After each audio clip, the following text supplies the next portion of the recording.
Hey guys, sorry about the bad light real quick. I know that it's in the middle of the day. It's almost 4 o'clock p.m. But wanted to just do a little update video on the little homestead we got going on. Excuse me. And let y'all know what happened 2 nights ago.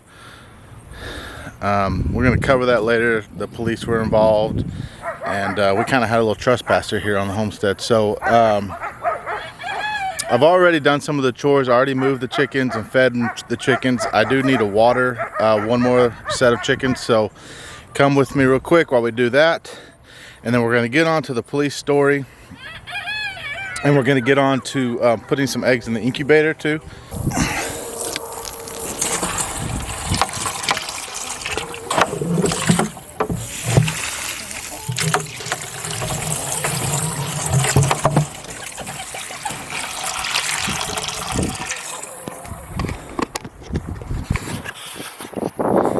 Alright, well, while that's filling up, let me introduce y'all to the new chicken we got.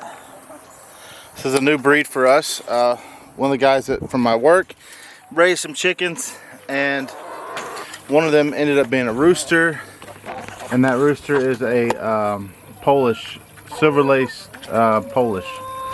So that guy right there is the new one. We haven't given him a name yet, but he's pretty cool looking.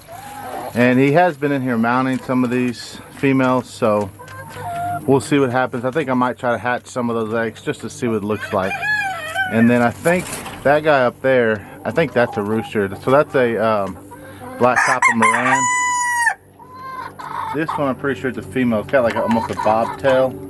And that one's got a pretty good tail on him. So his feet are a lot bigger too. So I think that's a rooster up there. But we've still got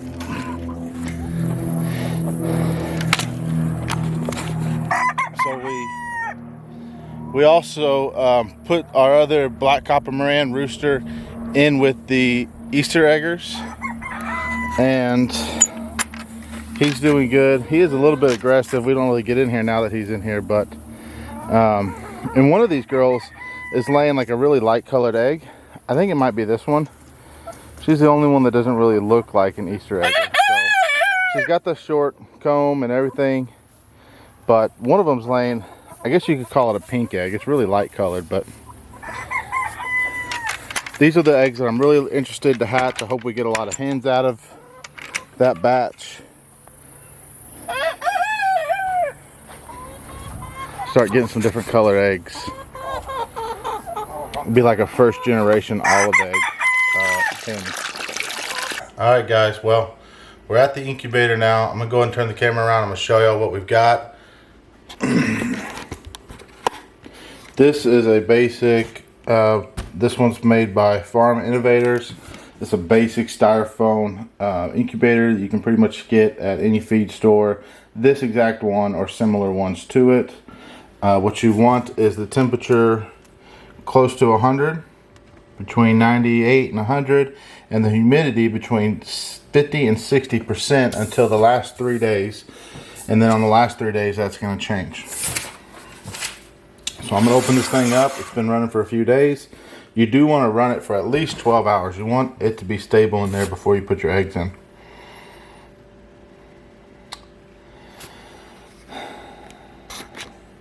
Also, as I'm recording this, I realized that I have not had my mic on mounted to this thing the whole time, so I'm using the microphone that's on the camera. Okay guys, well, I got the mic on now. Hopefully that's better. Let's go ahead again. I don't know what happened to my tripod. I haven't seen it since we got back from vacation. I haven't actually filmed a video since like July or something. So this is plugged into the wall here, and then you have another cord for the turner coming out here. You don't have to have the turner. It's an option. But if you don't have the turner, then you will have to turn your eggs manual or by hand every so often. So these blue eggs here, those are our Easter eggers. I'm going to put them all in one spot. And I'm going to try to hatch some of our brown ones. Now that we have that Polish rooster in there with our other egg layers, I'm gonna hatch them just to see what happens when you hatch a Polish chicken, when you mix a Polish and a non-Polish chicken.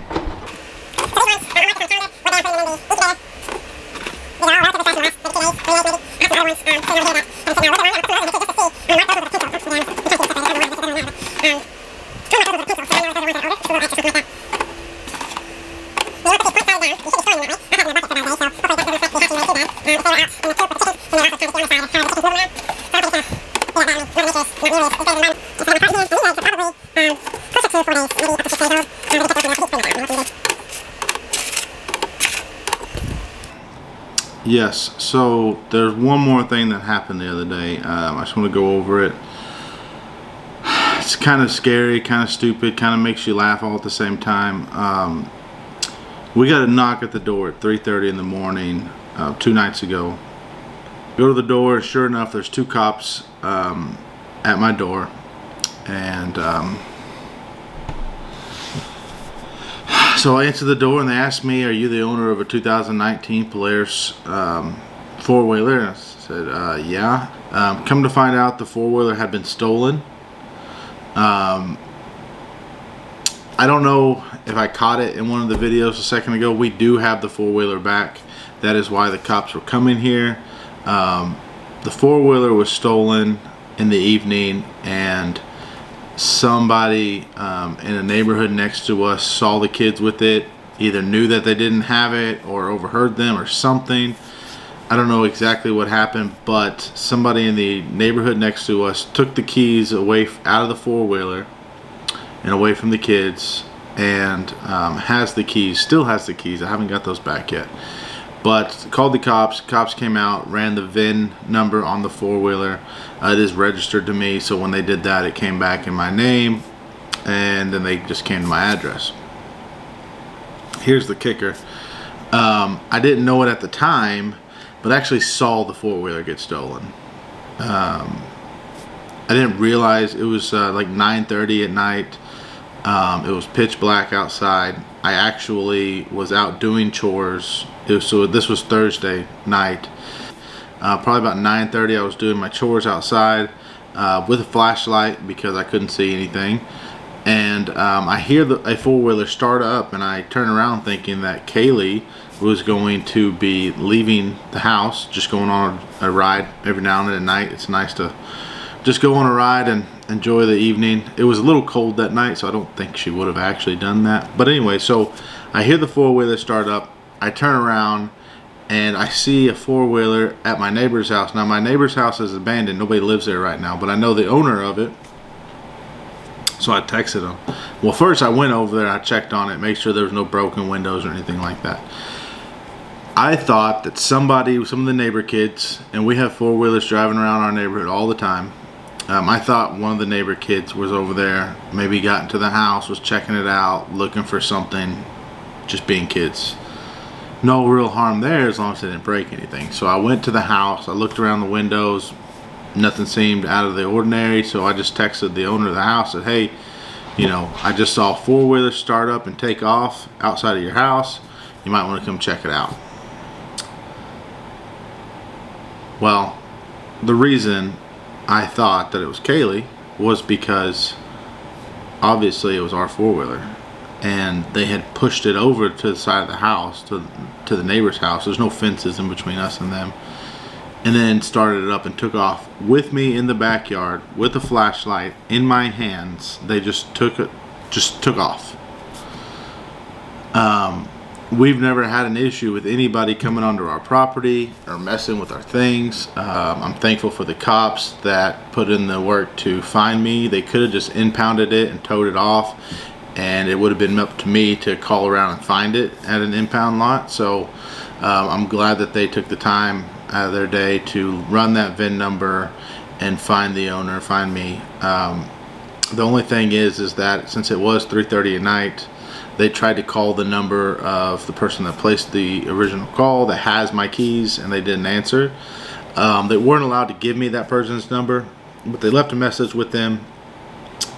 We still don't have the keys back. I went and moved the chicken coop today with the truck, but it is a lot easier with the 4-wheeler. So we're looking forward to getting the keys back. Obviously, we won't be leaving the keys in the four-wheeler anymore. We never really thought that we had an issue in our neighborhood with that kind of behavior, so we've always just left the keys in. You know, ignorance, I guess. But anyways, that's the excitement. We are upset. I don't think that we're going to press charges, even if we found out who stole it. I mean, we got it back. It's not damaged in any way that we can tell so far. And, you know, but really what I want those kids to know is that how close to danger they are when they go and take people's things. You know, this isn't a piece of yard decoration. It's not something minute. It's a $7,000 piece of equipment that you know, is valuable and is dangerous too. You know, if you don't know how to operate it, they could have tried to shift it whenever they were driving, which this four-wheeler does not shift while you're driving. You have to come to a complete stop and shift from low and high. That was the excitement of our Wednesday morning at 3:30 in the morning. It's crazy. I'm glad we have the four-wheeler back. So thankful for our local law enforcement and their citizens around here. Y'all have a good day. I appreciate the time. Thanks for watching. Bye.